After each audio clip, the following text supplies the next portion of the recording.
Hi folks, you're with Tassus today, your pushback channel, and thank you for joining this live stream. In this essay, I'd like to talk about just the general decline of the West, but focus on the commercial or business aspects. Now, wealth creation comes from business and commerce and trading and so on. So it's a very important part of the Western structure. The Western nations, or most of them anyway, many of them have been at the apex of the trading, the technical, the commercial world networks from really the sort of the 1720s, if not before that. If you look at, say, the Portuguese and Spanish commercial traders and so on, the Dutch later on, it's even been longer than that. But certainly the prime movers have been white Western people for a long time now. All this is coming apart and declining, as we know. The West is under assault politically. The political market's been shut down. The media is all owned by the globalists, and all they do is spout lies and propaganda and the most outrageous, grotesque disinformation.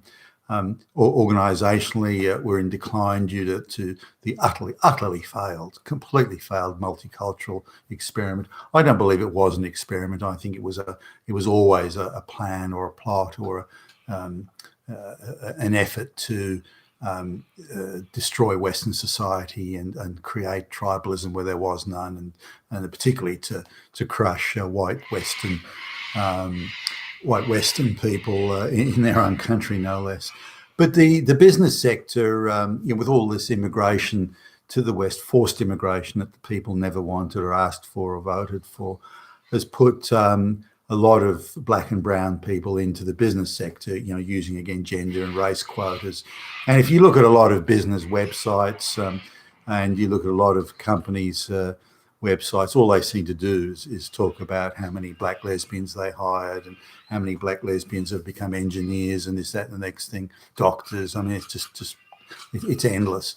But because of this race and gender quotas, right through from high school, university, and in the employment sector, there's a lot of people who are hopelessly unqualified.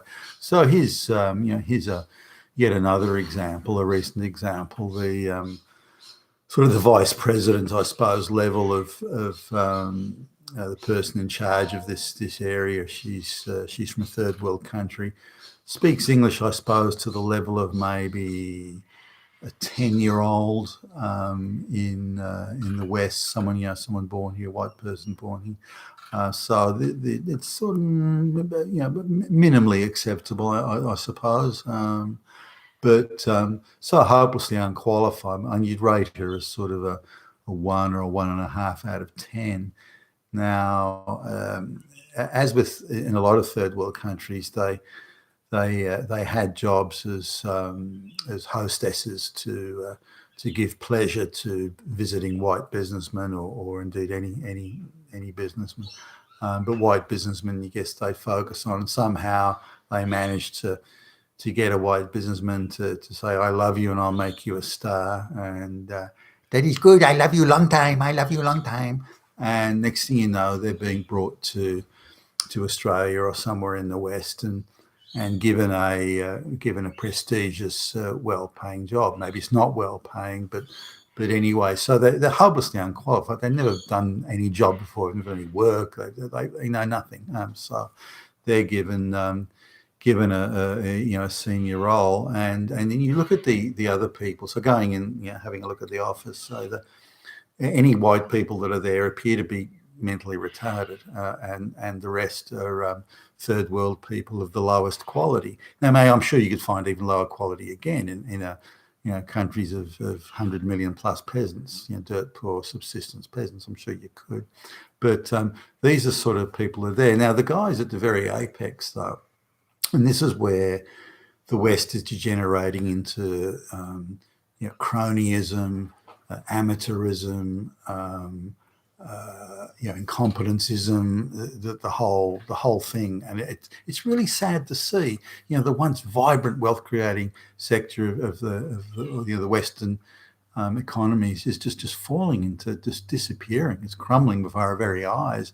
What's not falling into disrepair is just being corrupted and undermined from all sides. And again, that's also sad to see. And once companies that I've done business with that used to boast a lot of really sharp dudes, and now places where you look at it and say, I can't believe this has happened. You couldn't find that many unqualified. You couldn't find that many 1 out of 10, 2 out of 10 quality people. You couldn't find that many people, but you can. And the best people, or even reasonably qualified people, maybe not the best, they're all being passed over now for this. But how are you able to do that and still stay in business? Now, here's one business where the guys at the top are all white boys, but they're well connected into government and the senior echelons of the public service. And this is the cronyism aspect, and this is where the West is going, is heading there and hurtling there at high speed. They're getting given taxpayer-funded business. They're not having to be the best. They're not having to be any good. They're not having to do anything. They may be having a lowball price, I suppose, but in reality, they're just being gifted business that they haven't earned by being the best product and the best quality product, the best quality service. None of that. They're just being given this. And once with that guaranteed income, they've still got to deliver something, in return for the money, but it can be the lowest quality, minimal quality. And so they can afford to hire useless people to do it. But that in proportion makes their profits higher. So the white guys are in charge. They're being gifted this business. And I'm sure there's some corruption involved somewhere. I don't know where, but I'm sure it's there. They're gifted this business, and they're living in their waterfront apartments with their yachts and their Mercs and their Beamers, and, all that sort of stuff. But and they've gathered these hostesses from the third world to run around, playing house, pretending to be important and pretending to be busy and officious and in prestigious employment and so on. So now this is not an isolated case. This is happening sort of everywhere. So the idea of having to, because when you have to compete to have the best products and the best price, all that sort of stuff, then you have to be fairly good at what you deliver. You have to be pretty. You got to hire smart people, committed people that are prepared to stay all night to get the job done, that sort of thing. But that's not the case anymore. I'm sure you'll find pockets of that, but that's not the case anymore. This particular organisation and many others like it are being gifted government business. They're not having to go through a rigorous tender or bidding process. They're being gifted this business, which is probably profitable and so on. But they can then deliver the lowest quality goods and services, and then so you get a small elite group that are keeping the profits and doing very, very nicely. And then they're employing all these brown and black peasants to run around doing. Now, there's another sort of aspect to this sort of there, and you see this particularly with Indian and Chinese and other businesses in the West. If they do have a sort of a tech high tech type situation that they require to get done, what they'll do is they'll come to a really clued up, top line Western company, and they'll try and get out of them all their intellectual property. We can't give you the order until you show us. Can you give us a bit more information? Yeah, we're still a bit concerned. Can you give us a bit more? I think I can give you the order. But you need to just give me one more piece of information. So they'll try and drag out pretty much all the intellectual property from a local white boy, sharp white boy sort of supplier or firm. And when they've got all that, they'll then go to their low-cost, cheap labour buddies in somewhere in the third world and get them to do it. But now they've got the blueprint, if you like, to how it's going to go. This is increasingly how like the Indians and the Chinese are doing business in Australia, at least, and elsewhere, as I understand it.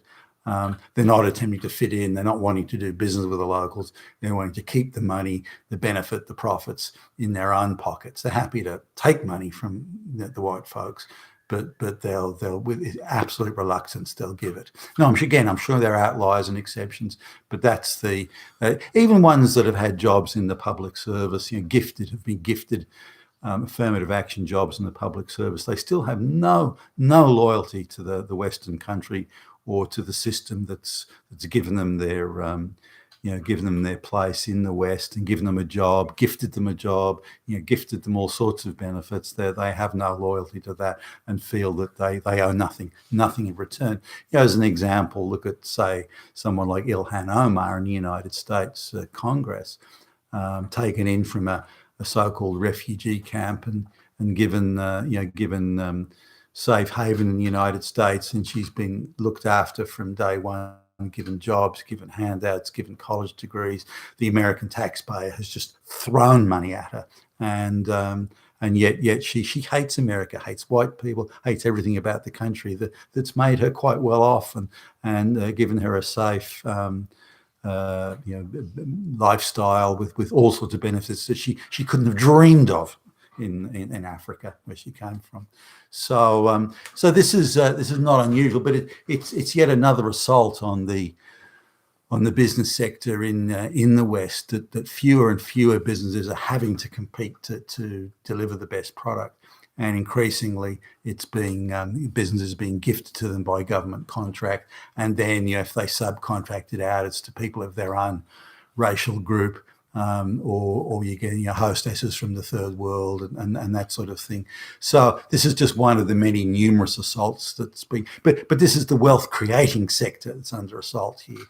Now, wealth creation of the future, I think, is going to return to the feudal concept, in the medieval times and so on, where there's a whole lot of serfs just labouring on a subsistence existence, and all the extracted wealth is held by 0.1%. That's 1/10 of 1% of the population, if not less. So that's my take on things. You've been with Tacitus today, your Pushback channel, and thank you for listening.